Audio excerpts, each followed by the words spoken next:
My brother raised a guitar, my 10-year-old son's brand new dream guitar, and smashed it against the floor right in front of him. The crack echoed through the house. My mom clapped and said, "Good, he shouldn't be spoiled." I didn't scream. I didn't beg. I just smiled and said one sentence that made both of their faces go pale. Austin, Texas, summer 2043. The kind of afternoon where the cicadas buzz so loud you can almost mistake it for white noise. And for once, life felt manageable. I had just finished folding the last load of laundry, the dishes were done, and for once, the world felt calm. My son, Eli, 10 years old, was practically glowing. He had been waiting weeks for this moment. The package had arrived that morning, his very first electric guitar. Not a toy, not a hand-me-down, not some half-working thing from a pawn shop, an actual brand-new guitar. Black lacquer that caught the sunlight, strings still stiff from the factory. It was the kind of gift you give a kid when you want them to believe anything is possible. Eli's little fingers were clumsy, pressing against the strings, but his eyes, God, his eyes were sparkling. He kept saying, "Mom, listen, listen." Even though all he managed was a shaky chord, to me it was the most beautiful sound in the world. And then, because fate has a cruel sense of humor, my mom and my younger brother Aaron decided to drop by. You know, the kind of family visits that don't feel like visits at all, more like storms blowing in without warning. Eli, of course, didn't see the storm. He saw an audience. He ran right up, holding that guitar like it was Excalibur. "Uncle Aaron, Grandma, look, it's mine." His voice was bubbling with pride. I should have seen the look on Aaron's face right then, the tightening jaw, the narrowed eyes, but I didn't. Not yet. I thought it was just the heat, or maybe wishful thinking that for once we could have a normal family afternoon. I was wrong. Aaron didn't say anything at first. He just stared at the guitar in Eli's hands like it was an insult aimed directly at him. His lips pressed thin, his jaw grinding like he was chewing on glass. Eli's sweet kid didn't notice. He kept pointing at the shiny finish, the way the frets gleamed under the sun. "It even has the whammy bar I wanted," he said, bouncing on his toes. And then Aaron's voice cut through the air, low, sharp. "Let me show you what I think of this." Before I could even process what he meant, Aaron stepped forward. One motion, fast, brutal, he ripped the guitar out of Eli's hands. I froze, Eli froze, my mom didn't even flinch, and then crack. Aaron swung the guitar down, smashing it against the hardwood floor. The sound, it wasn't just wood breaking. It was something else breaking too. Eli gasped, his hands flying to his mouth. His brand new treasure lay in splinters at his uncle's feet. Another swing. The body cracked. The neck snapped at an angle. The strings shrieked as they tore loose. Eli's eyes filled with tears, but no sound came out. He just stared, chest heaving, as if even his voice had been stolen in that moment. And my mother, she actually clapped her hands together, clapped, and said, "Good, he shouldn't be spoiled like this. You were wrong to buy it, Natalie." I swear in that moment the world tilted. My son's joy shattered on the floor, my brother smirking with satisfaction, my own mother nodding in approval. But me, I didn't scream. I didn't grab the guitar or shove Aaron out the door. I just stood there, silent, because sometimes silence isn't weakness, it's a knife waiting for the right angle. The room went silent, not the peaceful kind of silence, the heavy kind, the kind that buzzes in your ears. Aaron dropped what was left of the guitar onto the floor, chest puffed out like he'd just done something righteous. My mom folded her arms, chin raised, her mouth curled into that thin smile of approval I knew too well. They were waiting for me to react, to cry, to beg, to plead, but I didn't. I looked down at the broken pieces, the strings coiled like dead snakes, the neck twisted, the glossy finish now scarred and splintered. Then I looked at Eli, standing frozen, his little chest rising and falling in shaky bursts, and I smiled. Aaron's smirk faltered. My mom's brows knitted together. I took one breath and spoke, calm as stone. "That guitar wasn't for Eli, it was for your son, Aaron." The words hit the air like glass shattering. Aaron blinked once, twice, like his brain couldn't process English anymore. My mom tilted her head, confusion flickering across her face. They wanted me to explain, to stumble, to backpedal. But I just let the silence stretch, let it crawl over their skin until their faces went pale. Because they knew. Deep down, they already knew I wasn't bluffing. Aaron was the first to break. No, you're lying. It came out fast, like a reflex, like a kid caught with his hand in the cookie jar. His voice cracked, and that was all I needed. I crouched, picked up one of the broken guitar pieces from the floor and brushed a thumb over the jagged wood. This wasn't Ellie's guitar. It was meant for your son. Aaron's eyes went wide, darting to my mom like she might swoop in and rewrite the script. I straightened my back, my voice sharp but steady. Do you remember when you accused Ellie of breaking your boy's old guitar? The one that snapped in half last month? My mom nodded immediately, arms crossed tighter. He did. Ellie should have taken responsibility. I let out a short laugh, cold, humorless. No, he didn't. That guitar was defective. I had David check it, and then I called the manufacturer myself. Do you know what words I used, Aaron? Liability, injury, unsafe product. I could see the color draining from Aaron's face. He knew where this was heading. I held up my phone. The company admitted fault, in writing. They agreed to replace it, not just replace, but upgrade it. With this one, the model your son has been begging for since Christmas. Silence, heavy, unforgiving. Illy pressed closer against my leg, his little hand finding mine. I squeezed back, never taking my eyes off Aaron. My mom finally spoke, her voice sharp, brittle. Don't be dramatic, Natalie. You don't need to humiliate your brother like this. I tilted my head, letting a smile ghost across my face.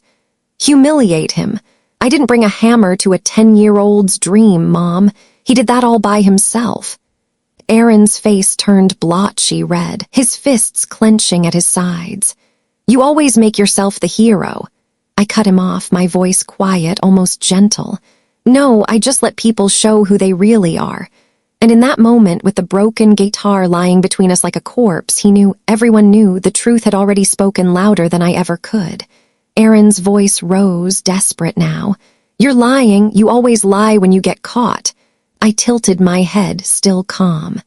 Caught about what? Emails, paperwork, the manufacturer's apology letter.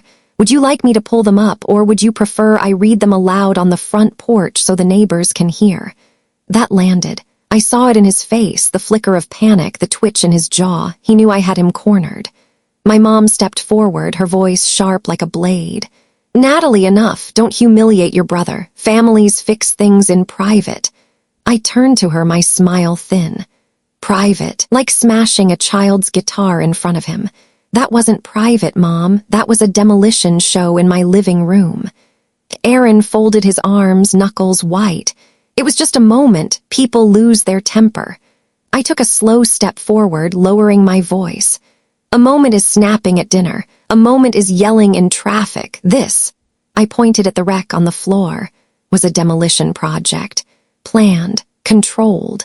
And worst of all, you looked my son in the eye while you did it. My mom hissed, "Watch your tone." I laughed softly. Funny, tone wasn't the weapon here, the hammer was. The silence that followed was heavier than before. Aaron shifted on his feet, my mom's lips pressed tight, but neither had an answer. I let the pause stretch just long enough for them to squirm. Then I spoke the words that ended it. Leave my house, and after today, leave my life. Aaron barked out a laugh, harsh, disbelieving.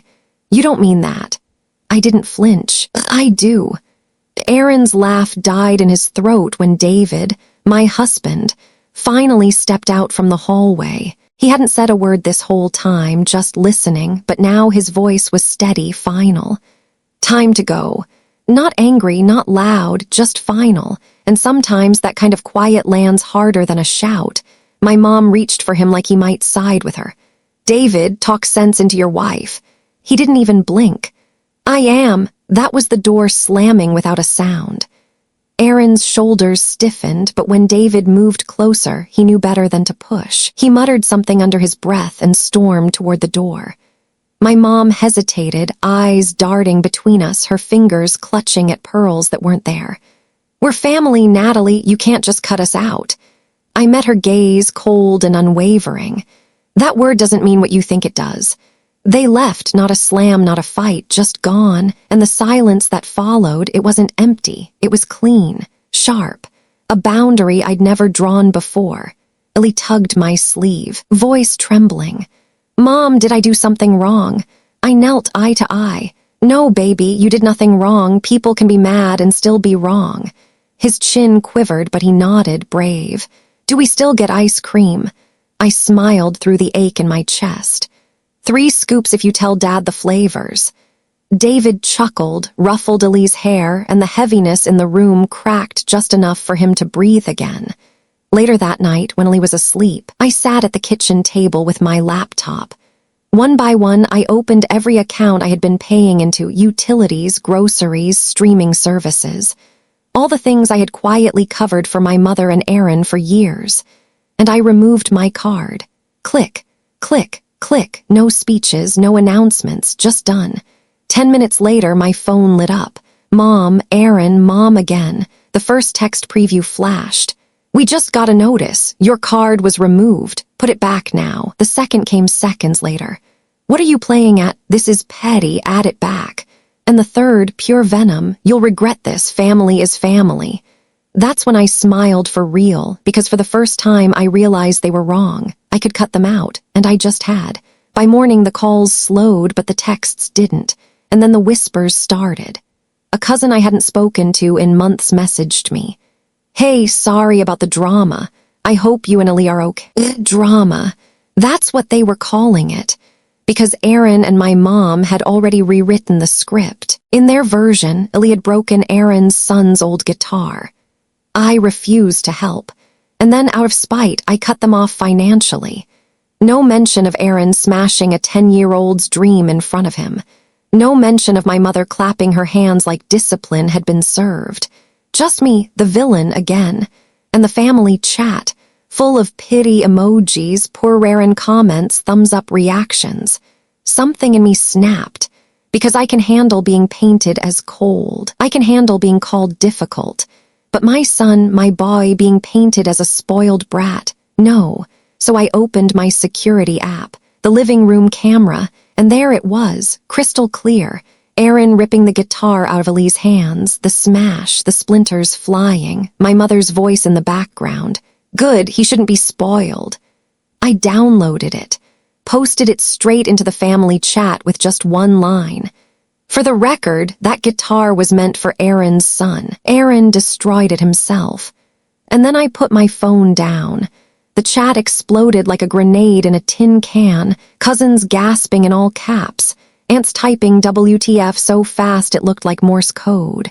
People who had believed the lies forced to stare at the truth. But it didn't stop there. The video leaked. Neighbors saw it, friends of friends saw it, and eventually Aaron's wife saw it. She called me, voice tight, shaking. "Is it real?" "Yes," I said. "It's real." "Thank you." 2 weeks later, Aaron was served divorce papers. She filed for custody of their son. And for the first time, I felt something close to relief. Not because Aaron's life was falling apart, but because someone else finally said it out loud. This is not okay. The calls from my mom kept coming. This time, desperate. "Natalie, you didn't have to post it. You're tearing this family apart. Think of your nephew." I almost laughed. Think of him. I did. That's why I fought for the guitar in the first place. Aaron destroyed it. I just pressed play. She went silent, and I let the silence stand. That night I sat on Ellie's bed watching him sleep, his small hands curled under his cheek, his breathing even. And I realized something I should have known years ago. Family isn't a free pass. You don't get to smash, lie, demand, and expect unconditional loyalty. Family is supposed to mean safety, protection, love, and if it doesn't, then family is just another word people hide behind when they're afraid of consequences. Family is supposed to mean love, safety, and trust, But if it doesn't, then you don't owe them your loyalty. Sometimes the bravest thing you can do is walk away. What about you? Have you ever had to cut off toxic family? Share your story in the comments, and don't forget to subscribe for more real stories of justice and survival.